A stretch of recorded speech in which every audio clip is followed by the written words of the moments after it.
त्रिपुरदास जी जो थे श्रीनाथ जी की गगदल बना के भेजते थे। गगदल जानते हैं? कंबल सर्दियों में जो ठाकुर जी धारण करते हैं। किसी ने श्रीनाथ जी के दर्शन किए हो, शीतकाल में दर्शन करना, ठाकुर जी का मुखमंडल दिखाई देता, बाकी सब ऐसे पूरे ढके रहते हैं, उसको गगदल बोलते हैं। तो त्रिपुरदास जी जो थे ये बहुत बड़े मंत्री थे, इनके पास मंत्री पद पर थे तो खूब धन आता था। तो ये बढ़िया सोने की जड़ाऊ, चांदी की जड़ाऊ, बढ़िया गगदल भेजते थे ठाकुर जी को। किसी ने जाके बादशाह से शिकायत कर दी, बोले त्रिपुरदास जी आपके खजाने के सारे पैसा लगा के गगदल बना के श्रीनाथ जी को भेज देते हैं। तो बादशाह ने इनको अपनी मंत्री पद से हटा दिया, और जैसे ये मंत्री पद से हटे कंगाली आ गई, गरीब हो गए। अब इनके पास इतना भी धन नहीं था कि गगदल खरीद के भेज सकें। तो एक लिखने वाली कलम थी इनके पास, वो कलम बेच दी जाकर के, तो उससे 1 रुपया मिला। 1 रुपया से इन्होंने जो वस्त्र खरीदा, बिल्कुल 3rd क्लास वस्त्र खरीदा, 1 रुपए का आया। मन में बड़े दुखी थे, बोले ठाकुर जी मैंने कभी ऐसा वस्त्र आपको भेजा नहीं, लेकिन क्या बताऊं, और कोई मेरे पास चारा नहीं। वो वस्त्र खरीद करके और उस पर प्रेम से हृदय से लगा के उस पर बढ़िया सुंदर कुछ रंग रोगन किया, जो जो उन पर उपस्थित था। थोड़े थोड़े इत्र बचे थे, इत्र लगा दिया और किसी के हाथ मंदिर भिजवा दिए। पहले तो हमेशा खुद जाते थे जब मंत्री थे, लेकिन अब मन में सोचे कि कहीं मैं ऐसी अवस्था में मंदिर गया, गुसाई जी ने अगर मुझे इस अवस्था में देखा तो वे कहीं मुझ पर कृपा करने के लिए धनराशि ना दे दें, इसलिए खुद नहीं गए, किसी के हाथों भिजवा दिया। गगदल नहीं बना पाए थे, चद्दर बनी थी, बस भिजवा दी। और कोई बात नहीं, ठाकुर जी समझेंगे मेरी परिस्थिति। शीतकाल का समय आया, यहां पर वो चद्दर जैसे ही पहुंची तो भंडारियों ने सोचा ये तो बिल्कुल सामान्य स्थिति की है, ये ठाकुर जी की सेवा में क्यों जावे, ऐसे ही रख दो इसको कहीं किनारे में कहीं रख दी।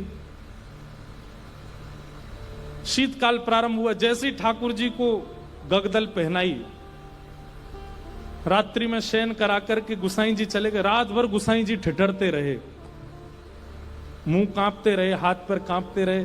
सुबह मंगला में जैसे ही दर्शन करने गए तो भीतर जाके जैसे ही ठाकुर जी को उठाया, ठाकुर जी के दांतों की आवाज आ रही थी, cut cut cut cut cut cut जोर से, और ठाकुर ठिठर रहे हैं जोर से।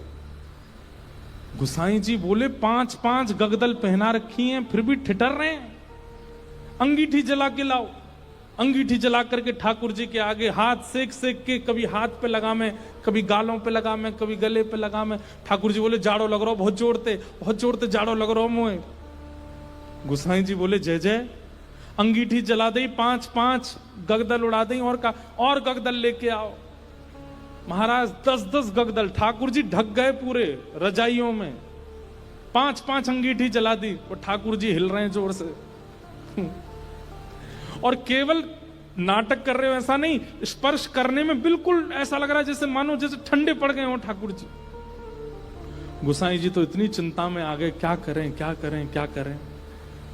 अचानक गुसाई जी बोले 10-10 गगदल और 5-5 अंगीठी, फिर भी ठंडक नहीं जा रही, कोई लीला तो नहीं श्याम सुंदर की। ओहो, निश्चित ही किसी भक्त के द्वारा भेंट आई है और वो हमने पधराई नहीं है, इसीलिए ये सब हो रहा है। तुरंत गुसाई जी बोले किसी भक्त की भेंट आई थी क्या? क्या भेंट आई बताओ। सब बताया, बोले ये भेंट आई है। एक बोला एक और आई है, वो पतली सी चद्दर आई है एक, उसका कपड़ा भी ऐसा हम भी नहीं पहने, वो रखी है किनारे। गुसाई जी बोले वही लेके आओ। लेकर के आए, सारे 10 के 10 गगदल हटाई, पतली सी बेकार से कपड़ा की वो चद्दर जैसे ही ठाकुर जी को उड़ाई, ठाकुर जी बोले पसीना आ गए मुंह, तो भैया मेरी सबरे जाड़ो चलोगो। अरे अंगीठी हटाओ, मुंह को बहुत जोर से गर्मी लग रही है। गुसाई जी बोले बलिहारी ठाकुर जी आपकी जय हो। आपको ना तो जाड़ा लगता है, ना भूख लगती है, ना प्यास लगती है, ना गर्मी लगती है। भक्त के द्वारा प्रस्तुत भाव स्वीकार करने के लिए सारे भाव प्रकट कर लेते हो। ऐसे हमारे ठाकुर जी।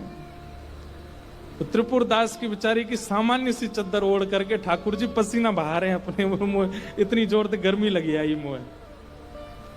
ऐसे हमारे ठाकुर जी।